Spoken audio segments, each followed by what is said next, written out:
retour sur les Open Plateaux d'O2Zone TV au forum spécial emploi et formation organisé donc par Pôle emploi.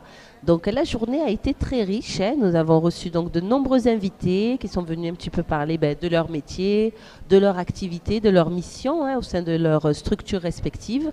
Voilà, tout ça toujours dans le cadre de la journée internationale du droit des femmes. Donc j'accueille deux nouvelles invitées ici.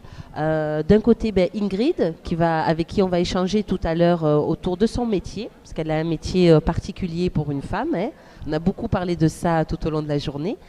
Et donc j'accueille Marie-France Jurado, une habituée maintenant de nos plateaux télé. Alors Marie-France, c'est toujours un plaisir de vous accueillir sur les plateaux télé, notamment dans le cadre de la Journée internationale du droit des femmes. Alors vous êtes, juste pour vous présenter rapidement, hein, vous êtes ancienne militaire de carrière et par ailleurs donc engagée dans de nombreuses actions pour valoriser le droit des femmes. Marie-France, est-ce que vous pouvez aujourd'hui, avec l'expérience que vous avez et votre regard à vous, est-ce que vous pouvez nous dire un petit peu où est-ce qu'on en est aujourd'hui? Quelle est la situation du droit des femmes? Quel constat est-ce qu'on peut faire aujourd'hui en France? Oui, avec plaisir. Bon, c'est toujours un bonheur de venir pour cette journée qui est très représentative pour moi, évidemment, dans mes engagements et dans ma vie depuis toujours, depuis toute petite. Moi, je trouve qu'il y a peu d'évolution, c'est très difficile. En plus de 30 ans où j'ai rejoint le monde du travail, il y a encore beaucoup à faire. Donc à ce niveau-là, évidemment pour moi ça passe par les lois, malheureusement. Alors on dit que forcer ça aide pas, mais si, ça met le pied à l'étrier quand même, évidemment. Et quand on regarde les statistiques, alors je les ai regardées pour les Bouches-du-Rhône, puisque mon association travaille sur les Bouches-du-Rhône. Il est clair que pour les femmes, le monde du travail, c'est vraiment un piège.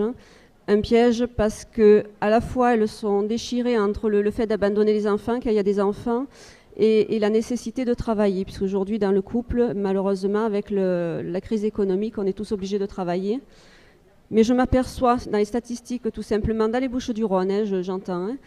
Donc, quand même, pour le temps partiel, ce sont toujours les femmes. Donc sur une tranche d'âge de 25-54 ans, il y a quand même 28% de femmes qui prennent un temps partiel et seulement 5% d'hommes. Voilà. Donc ce qui veut dire évidemment inégalité salariale, inégalité de retraite, voilà, et toutes ces choses-là derrière. D'accord. Donc vous, qu'est-ce que vous faites au quotidien? Parce que je sais que vous êtes très dynamique dans le tissu associatif. Qu'est-ce que vous faites au quotidien justement pour valoriser la place de la femme et essayer un petit peu de briser les préjugés et les stéréotypes? Voilà, c'est tout à fait ça. En fait, moi, je veux montrer un petit peu le chemin et être accompagnée par toutes les femmes qui souhaiteront me rejoindre au sein de l'association que j'ai créée qu'en 2013 en fait, même si j'ai mes activités depuis 2011. Voilà, donc je représente Femmes au cœur du 13 qui a été lancée en fin d'année 2013. L'objectif, c'est de mettre en place des groupes de travail à la base, donc de discuter, échanger, se retrouver, couper également éventuellement de l'isolement. J'ai une dame tout à l'heure au téléphone, très âgée, que j'ai gardée une demi-heure au téléphone, qui se sent très isolée et qui fait une démarche quand même pour aller vers Internet. Et elle rencontre de grosses difficultés à ce niveau-là. Voilà. Donc ça, par exemple, on peut mettre en place sur le terrain des actions pour aider ces personnes-là. Pourquoi pas faire des réunions tout simplement où on lui donne des cours d'informatique, pourquoi pas au niveau de l'association. Oui, tout à fait, parce qu'aujourd'hui Internet offre justement de nombreuses possibilités pour rompre l'isolement. C'est un outil très intéressant. Voilà. Alors pour démarrer avec mon association, donc j'ai souhaité monter un spectacle pour attirer le public et mettre en valeur les grands-mères d'aujourd'hui. Donc les grands-mères qui ont, on va dire, entre 45 et 90 ans, il n'y a pas de limite. Voilà, donc le dimanche 4 mai, en fait, il y aura une manifestation ici à Charles-Trenet. Donc ça sera un spectacle avec le comité national qui organise un concours qui s'appelle Super Mamie, qui est très connu, avec Sophie Darel. Voilà. Et au-delà de ça, il y a également le sosie Claude François qui viendra avec ses Claudettes. Voilà. Donc moi, ce jour-là, je souhaite voir tous les salonnés, tous les gens de la région qui ont envie de se faire plaisir, mais aussi de venir en famille. C'est la démarche. Voilà. D'accord. Eh bien, je vous remercie, Marie-France. Est-ce qu'on sait à quelle date aura lieu cette manifestation? Oui, c'est le dimanche 4 mai à 14h30. Donc le Voilà. 4 mai à l'Espace Traîné, À c'est l'Espace ça? Traîné, Voilà. voilà. Donc, on vous invite à venir nombreux le 4 mai à l'Espace Traîné, donc pour célébrer les super mamies, on va dire, et passer un moment convivial. Je vous souhaite bonne continuation, Marie-France, pour toutes ces actions-là que vous menez, pour tout ce travail de terrain que vous faites. Voilà, on va échanger un petit peu avec Ingrid maintenant. Voilà. Merci, Marie-France. Donc, Ingrid, parlez-nous de votre formation, parce que vous avez une formation atypique, on va dire, pour une femme. Parlez-nous-en un petit peu et dites-nous comment est-ce que vous avez atterri dans ce milieu-là. Donc, bonjour à tous.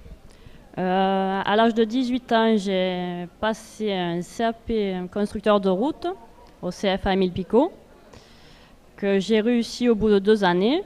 Et pour accéder au CAP de mes rêves, lui de conducteur d'engin, que j'ai fait sur 1 an et que j'ai également réussi. Et le choix de mon métier est venu par rapport que je suis attirée par les machines, enfin, les engins, et que j'aime bien être polyvalent, ne pas être toujours au même endroit et ne pas être enfermé. Donc ce métier me plaît vraiment. Et là, j'ai actuellement 7 ans d'ancienneté dans ma boîte, dans mon entreprise. D'accord. Et ça vous plaît toujours autant, j'imagine? Ça me plaît toujours autant, la diversité, de travailler avec des hommes. D'accord. Qu'est-ce qui a été difficile au départ, Ingrid? Ben, au départ, c'était d'être une fille. Quand je présentais mes CV, ça a été difficile. Oui. Donc vous aussi, vous faites partie de ces pionnières Et oui, qui j'ai réussi à investissent ces m'intégrer et métiers. ma place s'est faite. D'accord. Et qu'est-ce qui vous plaît? Qu'est-ce qui vous a plu? Et qu'est-ce qui fait que justement, vous vous êtes accroché et puis vous avez continué, malgré les difficultés? Mais ce qui me plaît, c'est le travail d'équipe, qu'on change souvent de chantier. C'est jamais les jours se suivent mais ne se ressemblent pas. Et j'adore ça. D'accord, oui, c'est un peu ce que disait Françoise Pelco, qu'on a reçue donc, tout à l'heure, et qui expliquait justement que c'était un métier où c'était jamais pareil. Jamais pareil, ouais. Voilà, c'est toujours un peu une Ouais, nouvelle c'est varié, aventure. jamais avec les mêmes équipes. Voilà, Et donc c'est très vraiment bien. pour celles, parce qu'on a envie d'inciter les femmes à aller vers ces Eh oui. métiers, c'est vraiment pour celles qui n'aiment pas la routine. C'est ça, exactement. Voilà, c'est pas Ouais. un métier de bureau, Non, du tout. c'est un Oui, métier de femme d'action, on va c'est dire. ça. Ouais. Donc vous êtes Et- une femme d'action, Ingrid. Oui, Et donc vous avez dit que vous avez fait une formation conducteur d'engin. oui, sur 1 an. Voilà. Et qui Donc, m'a quel- permis d'avoir tous mes cassettes de terrassement. Donc quel genre d'engin est-ce que vous Alors, conduisez? ça part de la mini-pelle, de la toute petite, aux grosses pelles, aux chargeurs, aux bulles, niveleuses. C'est assez diversifié. Et qu'est-ce qui est le plus fun à conduire, à manipuler? Le bulle, Le bulle, ça sert à quoi ça? C'est lequel à d'engin tout ça? pousser. À tout pousser. C'est bien, ça peut toujours servir. ça. Oui.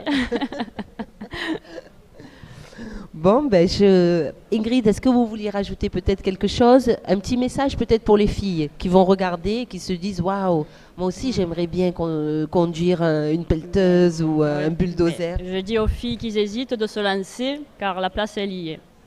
Voilà. Il y a de la place, Il y a de il la faut y place pour les aller. filles. Oui. D'accord, bon voilà. Marie-France, vous vouliez rajouter quelque chose? Oui. Merci Ingrid pour ce témoignage. Oui, merci. Ça me rappelle un petit peu mes démarrages dans le monde du travail à 17 ans, où j'avais candidaté sur un poste de magasinier, parce que j'avais envie de diriger également l'équipe qu'il y avait, etc. Donc il y a eu des tests, hein, quelque chose de très sérieux, psychotechnique, etc. J'ai eu les tests haut la main, et sur les 2 finalistes, j'ai demandé pourquoi je n'étais pas acceptée. On m'a dit simplement que j'étais la meilleure, mais que j'étais une femme. Voilà. Donc de là, ça m'a beaucoup énervée. J'ai passé le concours dans l'armée de l'air. Voilà. Alors plutôt qu'une petite équipe, je me suis retrouvée avec 100 militaires. Hein. Ne jamais énerver une femme motivée. Voilà, j'ai fait une belle carrière de 25 ans. Et aujourd'hui, je suis dans la fonction publique territoriale. Et alors là, c'est le monde à l'envers. Il n'y a que des femmes. Ah. Voilà. Alors, évidemment, ce sont des emplois de bureau. On est Oui. dans les stéréotypes. Oui, Bon, tout il y a à quelques fait. chargés de mission, bien sûr. On a- Il y a quand même pas mal de femmes. Elles sont toutes ingénieures. Voilà. D'accord. Donc on est toujours sur dans l'administration, il y a beaucoup de femmes. Ça, c'est un fait établi. Oui. Donc moi, j'aimerais pour les gens qui aiment un métier technique, alors non pas qu'on s'arrête à leur genre, vous êtes une femme, vous êtes un homme, Mhm. mais que dans les textes de loi, on leur offre la possibilité d'atteindre ces métiers si elles en ont envie, mais également dans l'éducation au niveau, éducation nationale, on leur ouvre l'esprit à tous pour Là-dessus. accepter les Oui, tout à femmes fait. et se Ouais. rendre compte que dans un monde où tout est informatisé, mécanisé, il n'y a pas besoin d'avoir des gros muscles et un cerveau, ça suffit parfois largement. Oui, tout à fait. Ben, Voilà. On est d'accord avec vous, Marie-France. C'est vrai que ça commence par là aussi, hein, par l'éducation, par l'école et par le fait d'apporter cette ouverture d'esprit qui permettra à des jeunes filles de se lancer dans des métiers où elles ne sont pas forcément toujours attendues. Et ça fonctionne bien, la preuve, Ingrid vient de nous raconter un petit peu. Et Françoise Pelco, la marraine de ce forum, le rappelait tout à l'heure, l'ascenseur social fonctionne très bien dans le secteur des travaux publics. Donc les filles, allez-y, on vous attend. Voilà, je vous remercie, mes deux invités. Et puis on se retrouve tout à l'heure, donc peut-être pour un duplex avec nos amis haïtiens. Merci.